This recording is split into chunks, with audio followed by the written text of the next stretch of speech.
What is up, Fantasy League enjoyers? Hopefully your game went well. I got top 33%, which I'm pretty happy with overall. It could have been a lot better, but Navi lost twice to Liquid, which was really surprising and really shocking overall. So a bit 111 points, really solid. Hunter 108 points, very good value for money, especially on Hunter. I'm very happy with that pick. Fortunately, Alexi though let me down with just 2, and Nert also was a little bit on the low end. I was expecting more from him with Heroic, just the 33 points. I think a lot of it though is down to this whole Dexter situation with him kind of missing a lot of tournaments and missing days in tournaments due to visa issues. So as a side point, I'm not sure like how long that can last for before some changes may need to be made. It's still early days, but he's missing the first day or so of IEM Cologne as well. So he may miss 1, 2, maybe even more matches, and that can be the difference between a team managing to cling on and being subsided, especially if you have to start putting your coach in. It's a massive downgrade. I don't think anyone's doubting Dexter's ability levels as an AWP, but if he can't make it to tournaments, like that's going to be a consistent problem.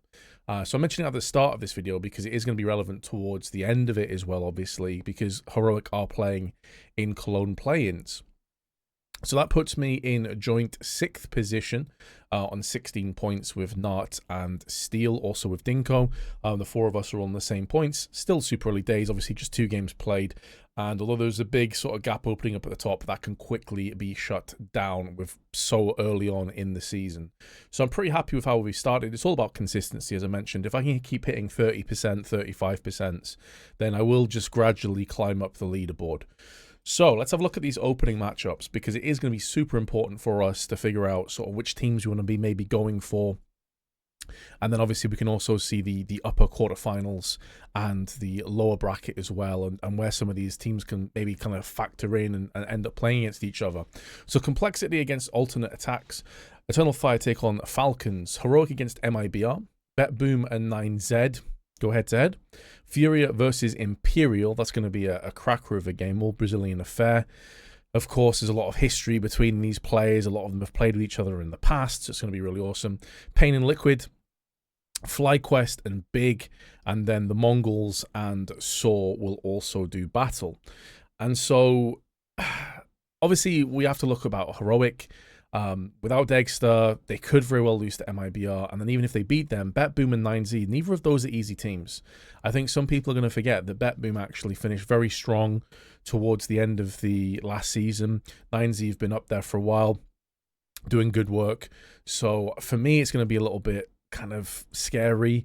And then you're looking at the teams that may go up against each other. So if we kind of go through the whole thing, I expect Complexity beat Alternate Attacks, even though Complexity have been pretty up and down with some very lackluster performances at Blast as well. Eternal Fire and Falcons, that's a tough one to call in my opinion. I probably expect Eternal Fire, but we haven't really seen them so far this season, and they trailed off towards the end of last one after some very promising moments.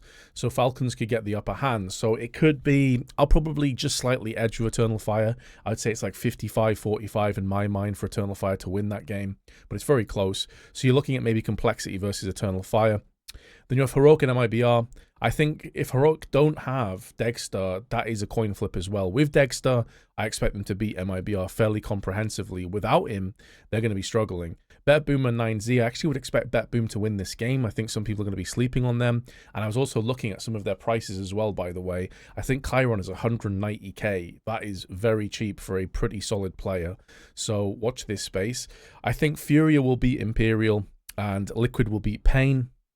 So I'd expect Furia against Liquid here, and I honestly think Liquid can win that too. They were very impressive to me at Blast. Maybe honeymoon phase with JKS coming in and Ultimate, but I was impressed with them, I've got to say. And then FlyQuest and Big, I would say Big probably just edge that game out, but FlyQuest, not a bad team at all. I'm a big fan of Regon. I think he's going to be capable of taking this big team like to that next step, but I'm not sure if they have consistent firepower across the lot of them to actually get it done. And I still have doubts about Searson. Like, he's their AWPer. He's dropping a 0.98 over the last 3 months, and that's really been the case for quite some time ever since he rejoined Big. He's not landed that kind of mark that I think a lot of people were hoping for. And the Mongols against Saw. Saw are probably one of the teams, in my opinion, that have dropped off the hardest since last major. You know, at the last major, they were really looking good at Copenhagen. Tons of best of 3 wins. We were talking about Aras Dose being like the next big thing. We were really impressed with the entire team, and it's just completely fell to pieces ever since then. And the Mongols on the other side have kind of established themselves as quite clearly the best Asian region team right now, definitely, maybe ever, how things stand. And I can't see how Seoul win that game, to be completely honest. I think the Mongols will probably have a fairly straightforward trajectory through into the upper quarterfinals and getting success there. So let's have a look at how the team is coming through here. Now, I haven't gone for any of the Mongols players, and I'm going to show you why here by editing my lineup.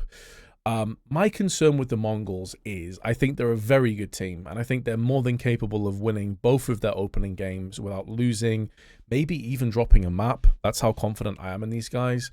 But one of the reasons they were such an attractive team before is that their prices were so damn low. Like at one point, Mazinho was like 180 something thousand, then he went up to 190,000. Now he's 204. That's not quite as attractive as it was before, you know. And you could go for Techno, but Techno has by far been their worst performing player consistently, I would say. Although Blitz did have a few stinkers towards the end of last season, and he's still 211. But they're a very expensive team, and so it does actually put me off going for them, because although I am confident in this Mongols team now, they have kind of won me over, there is still that little kind of tickling doubt in the back of my mind. Are they going to maybe stumble? Are they maybe going to kind of be found out in some way, because now they're on everybody's radar, and because of how expensive they are, I just don't feel that good about going for them anymore. Personally, I think I'm going based off some of the prices here just being way too good for me to pass up.